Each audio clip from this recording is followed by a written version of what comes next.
You know, surprisingly, one of the biggest questions I get asked as an orthodontist or a dentist is, hey, you can fix my teeth, but can you fix my jaw? We have these people all the time saying they want a bigger, stronger, wider jaw. And you know what? I think I may have found some guy who stumbled on the secret, and we just have to watch this and figure out if he's onto something or if it's complete BS. People have been asking me, Brett, how did you get your jawline?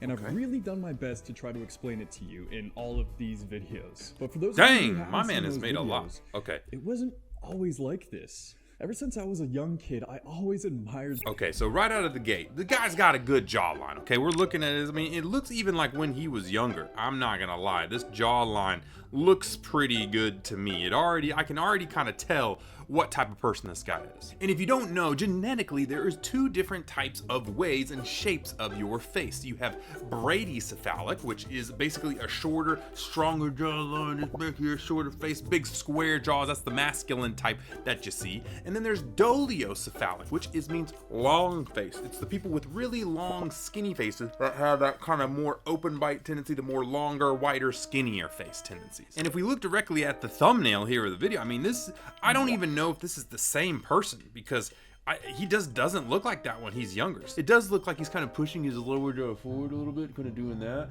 So very well could be some tricks there, but hey, let's go ahead and see what he's got. What are the tricks? Always admired those guys, the movie stars that had nice chiseled, protruding jawlines. Arnold Schwarzenegger, Brad Pitt, Superman. Exactly, and I wanted that, and I realized when I looked in the mirror, they didn't have that. I had more of a sloping, more melted look to my chin. He looks like he's got a good jaw there to me.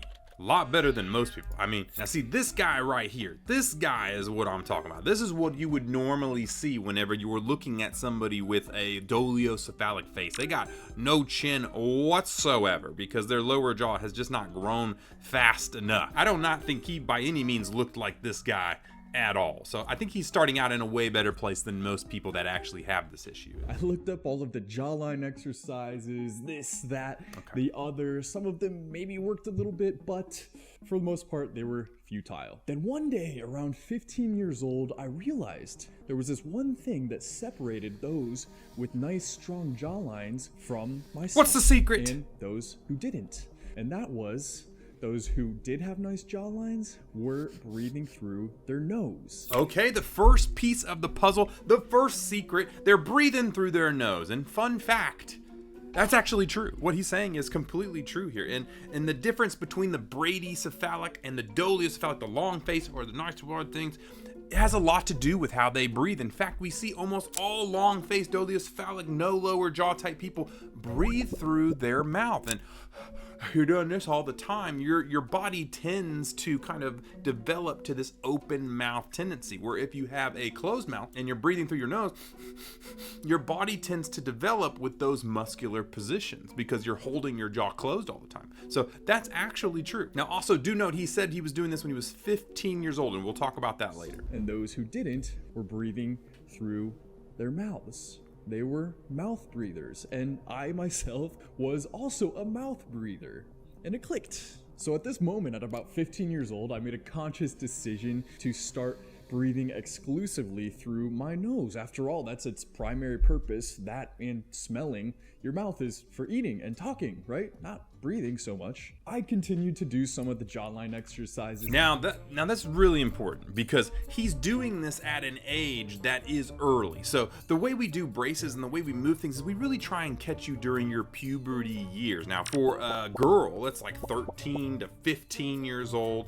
And for a guy, they can go a little bit longer to that 16, 17, 18. We mature a little bit later. So the fact that he did this right at 15, he probably should have been doing this at 12, 13 if he wanted maximum results. But you can still see he got results from doing this and forcing themselves to do this at a younger age. Now the problem is, if he did this when he was older, he really wouldn't get these effects because he didn't go through that puberty, that growth phase anymore. Now you will still get some muscle pulling and tension on the bones that will cause some movement, but not as much as if you would have done this when you're 12, 13 to 16 years old like he did. I think that's an important thing to talk about too. People were asking me in a few comments that I was getting, how do you get your jawline? Yeah. So I made this video. tips to achieve a nice jawline. And in this video, I gave this advice. Next thing that you can do is correct your posture, okay? Stand up straight, head up, chest out. And what I'm telling you is to chew gum, and it's gonna give you that more prominent, wide jaw structure. Now, there is good and bad to this, because using gum as a tool to strengthen, the problem is I'm a big clencher. The reason why I've got this big old jawline here is because I clench a lot. It's not a good thing. I've worn my teeth away. I've got TMJ issues. I always wake up in the morning with a tight jaw, so you can overdo it. And if you're somebody with a tendency to have a TMJ issue, I would highly recommend to not do this way. Maybe just stick to the nose breathing at first. Now, I do agree on the posture, because if you're someone who's like this and you posture it over, you're gonna end up with kind of these problems because you're not actually tackling the musculature here and kind of having that. You can even see my posture is pretty bad. In fact, when I do this, I tend to have a little bit because I have not done a good job with my posture. I've got the text neck looking over and all that type of stuff. So I do agree at the posture.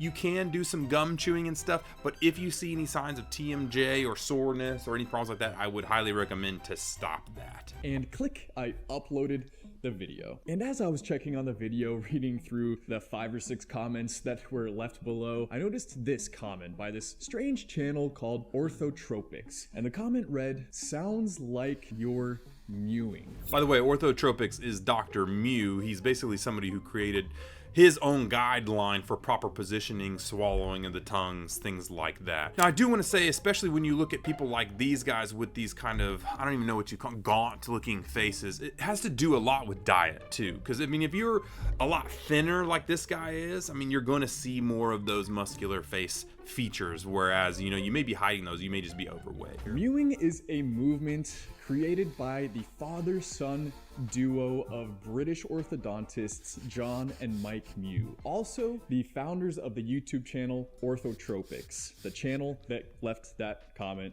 I just mentioned. So John and Mike Mew, along with John's father, who was also an orthodontist. Interestingly enough, it looks like Dr. John Mew is a dolichofacial, a long face with not a good jawline, whereas his son has actually that brachiocephalic, wider jawline that we were talking about. So that's interesting. Over 100 years of orthodontic experience recognized a pattern, and they noticed those, especially young people who followed this pattern, had not only better, more straight teeth, but also more forward growth of their face and jaw, and overall just better facial structure in general. I 100% agree with this, because what we see in those mouth breathers, the long face people, is they tend to have open bites, they tend to have more crowding, they do have less forward jaw growth and a worse facial structure. So the people who are breathing in their nose and there are more brachycephalic, now whether that's genetic initially or whether it's something that can be taught or learned, obviously I do think if you get into these principles early enough in your life and you force your kid to start breathing through his nose and doing these things, I've seen crazy growth. I mean, that's what we do in orthodontics and why Dr. Mew is an orthodontist.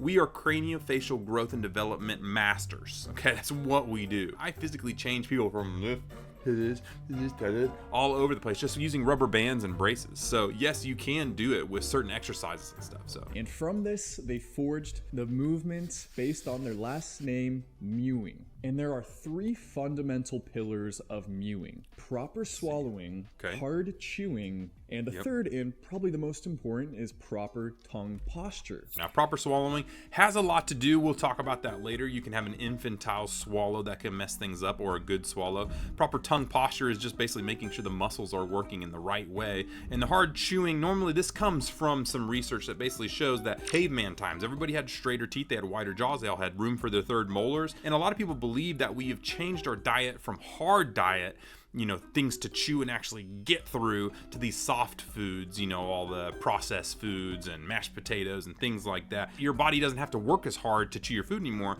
and hence your jaw structure changes. So that's the gist of it. Let's see what he says. Proper swallowing. Proper swallowing consists of chewing your food fully to a mush and then moving it to the back of your throat, to the back of your mouth, in a sweeping movement with your tongue. A lot of people have this sort of sucking motion, and they get this from habit from when they're a child, you know, sucking on the binky or their mother's breasts, and maybe they get off of the binky too late, so they form this horrible habit of sucking all of their food, which results in negative growth of your jaw and also malocclusion, or backwards growth and direction of your teeth. And this is horrible. You want to break this habit, and the way of doing that is practicing proper swallowing. So funny enough, I've had a swallowing issue like that before too, where I would just swallow and I would just kind of suck and swallow at the same time. And really what he's saying is you need to take your tongue, sweep it back, and then swallow. That's actually how the proper swallowing technique is. Number 2, hard chewing.